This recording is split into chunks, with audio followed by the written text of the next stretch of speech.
নমস্কার বন্ধুগণ, আজ আমি বেহুলা লক্ষীন্দ্রের কাহিনী ও নেতাই ধোপানির সম্বন্ধে কিছু কথা জানাবো।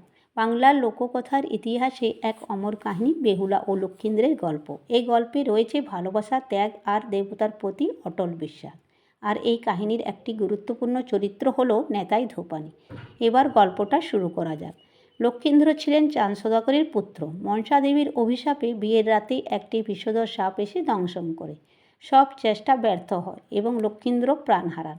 কিন্তু তার স্ত্রী বেহুলা হার মানেননি। স্বামীর মৃতদেহ নিয়ে তিনি ভেলায় করে নদীতে ভাসতে থাকেন দেবলোকের উদ্দেশ্যে। এই দীর্ঘ যাত্রাপথে বেহুলার সাথে দেখা হয় নেতাই ধোপানি। নেতাই ছিলেন স্বর্গের ধোপানি, যিনি নদীর ঘাটে কাপড় কাচতেন। কিন্তু তিনি শুধু সাধারণ নারী ছিলেন না, তার মধ্যে ছিল এক অলৌকিক শক্তি ও সহানুভূতি। নেতাই ধোপানি বেহুলাকে সাহায্য করেন, তাকে পথ দেখান দেবলোকের দিকে। বেহুলার অটল প্রেম ও ত্যাগ অবশেষে দেবতারাও প্রসন্ন হন। মনসা দেবীও তার ভক্তির কাছে নতি স্বীকার করেন এবং লক্ষীন্দ্রর জীবন ফিরে দেন। আর বেহুলার প্রেম হয়ে ওঠে চিরন্তন। এই গল্পে আমাদের শেখায় সত্যিকারের ভালোবাসা কখনো হার মানে না। বিশ্বাস আর ত্যাগ থাকলে অসম্ভবও সম্ভব হয়ে ওঠে। এই নিতাই ধোপানির চরিত্রটি মনসামঙ্গল কাব্যের একটি লোককাহিনী।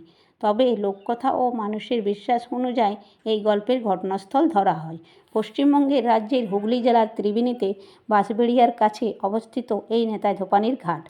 বেহুলা ও লক্ষীন্দ্রের উপাখ্যানের সাথে জড়িত পৌরাণিক নেতাই ধোপানির কাহিনী। আজ এখানে শেষ করলাম। ভিডিও ভালো লাগলে লাইক, শেয়ার, সাবস্ক্রাইব করতে ভুলবেন না। ধন্যবাদ।